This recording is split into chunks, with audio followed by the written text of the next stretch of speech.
Halo semuanya, selamat datang. Hari ini kita bakal jalan-jalan virtual ke negara kepulauan kembar yang keren banget di Karibia, Antigua dan Barbuda.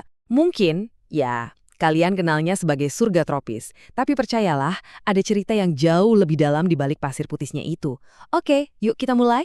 Kita mulai dari satu angka, 365. Apa nih yang langsung kepikiran? Jumlah hari dalam setahun? Ya bener sih, tapi dalam konteks Antigua dan Barbuda, angka ini punya makna yang jauh lebih menggoda. Yap, bener banget. Negara ini bangga banget karena katanya punya 365 pantai. Jadi secara teori, kalian bisa datangin pantai baru setiap hari selama setahun penuh. Ini dia citra surga yang bikin turis dari seluruh dunia datang ke sini. Tapi yuk kita lihat lebih dekat, apa sih yang bikin geografi mereka seindah ini? Oke, jadi di bagian pertama ini, kita akan bedah fondasi dari reputasi surgawi Antigua dan Barbuda, yaitu geografi unik mereka. Coba deh bayangin, posisinya itu diapit sama Laut Karibia yang tenang dan Samudra Atlantik yang luas. Walaupun luas totalnya relatif kecil, garis pantainya itu panjang banget, sampai 153 km. Nah, ini nih yang bikin ada begitu banyak teluk terpencil dan pastinya pantai-pantai yang luar biasa indah itu.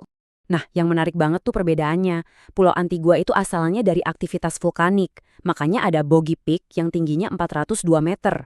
Sementara itu, Barbuda beda banget. Dia itu dataran rendah yang terbentuk dari batu kapur dan karang. Titik tertingginya aja cuma 44,5 meter. Dua pulau, satu negara, tapi karakter geologisnya kontras abis. Pertanyaan ini nih yang membawa kita lebih dari sekedar geografi. Karena di balik setiap pantai yang cantik, selalu ada sejarah yang dalam dan seringkali rumit. Yuk kita mundur sedikit ke masa lalu. Sekarang kita masuk ke babak kedua. Ini adalah kisah tentang gimana pulau-pulau ini berubah total dari yang tadinya pemukiman pribumi, jadi pusat ekonomi gula di zaman kolonial, dan akhirnya jadi negara yang berdaulat. Sejarah panjang pulau ini dimulai ribuan tahun lalu loh dengan penduduk aslinya. Tapi titik balik yang mengubah segalanya itu terjadi di tahun 1632 waktu Inggris mulai proses kolonisasi. Mereka bikin perkebunan tebu besar-besaran yang secara fundamental mengubah nasib pulau-pulau ini dan membawa kita ke babak kelam dalam sejarahnya. Sebelum akhirnya mereka berhasil meraih kemerdekaan di tahun 1981. Poin kuncinya adalah ini, ekonomi gula yang super menguntungkan itu nggak mungkin ada tanpa kerja paksa.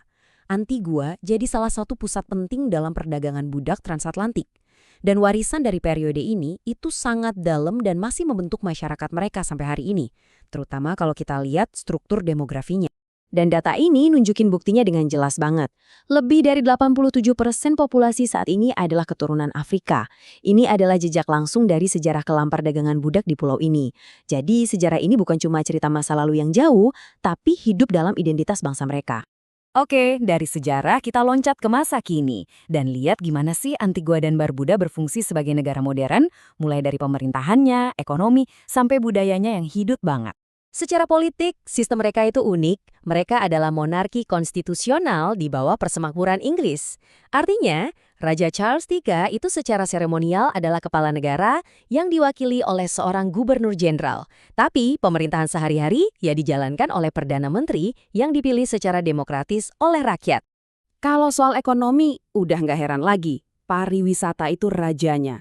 Sektor inilah mesin penggerak utamanya yang benar-benar manfaatin citra surga yang kita bahas di awal tadi. Pertanian dan industri sih ada, tapi skalanya jauh lebih kecil. Nah, ketergantungan sama pariwisata ini bikin ekonomi mereka kuat, tapi di sisi lain juga jadi sangat rentan. Nah, untuk diversifikasi pendapatan, pemerintahnya punya strategi yang menarik, namanya program kewarganegaraan melalui investasi. Intinya gini, investor asing bisa dapat kewarganegaraan kalau mereka berinvestasi di negara ini. Ini cara yang inovatif banget sih buat narik modal asing yang emang lagi dibutuhin banget. Budaya mereka itu perpaduan yang kaya banget. Mulai dari makanan nasional kayak fanji, irama calypso, dan soca yang bikin pengen goyang, sampai bahasa kreol mereka yang khas. Oh, dan ada satu fakta yang sumpah ini keren banget. Tingkat melek huruf mereka itu mencapai 99%. Salah satu yang tertinggi di seluruh Karibia. Tapi tentu aja hidup di surga pun pasti ada tantangannya. Di bagian terakhir ini, kita akan lihat beberapa tantangan besar yang dihadapi bangsa ini di masa depan. Angka ini, jujur, bikin merinding. Minus 90%. Ini bukan data ekonomi ya, ini adalah angka kehancuran. Jadi, di tahun 2017, badai Irma, salah satu badai Atlantik terkuat dalam sejarah, itu benar-benar meluluh lantakan Barbuda. Hasilnya, ya kehancuran total. Ini jadi pengingat yang sangat nyata betapa rentannya negara-negara kepulauan kecil kayak gini terhadap perubahan iklim dan cuaca ekstrim. Masalahnya nggak cuma badai, ada tantangan lingkungan lain juga. Sumber air tawar itu terbatas dan sering diperparah sama kekeringan. Deforestasi juga jadi isu. Jadi, menyeimbangkan antara pembangunan dan pelestarian lingkungan itu jadi perjuangan mereka sehari-hari. Nah, selain urusan lingkungan, ada juga pertanyaan politik yang gede banget di depan mata. Sebuah pertanyaan tentang identitas nasional dan mungkin langkah terakhir dalam perjalanan dekolonisasi mereka. Jadi, pemerintahnya udah ngumumin rencana buat ngadain referendum. Pertanyaannya simpel, apakah negara ini harus jadi republik seutuhnya? Ini adalah langkah simbolis yang penting banget, sebuah penegasan terakhir dalam perjalanan panjang mereka menuju kedaulatan penuh. Dan kita tutup pembahasan kali ini dengan moto nasional mereka, masing-masing berusaha, semua mencapai. Moto ini benar-benar merangkum semangat kolektif sebuah bangsa yang meskipun menghadapi tantangan sejarah, lingkungan, dan politik, terus berjuang bersama demi masa depan yang lebih cerah. Jadi ya, ini memang surga, tapi surga yang ditempa oleh ketangguhan.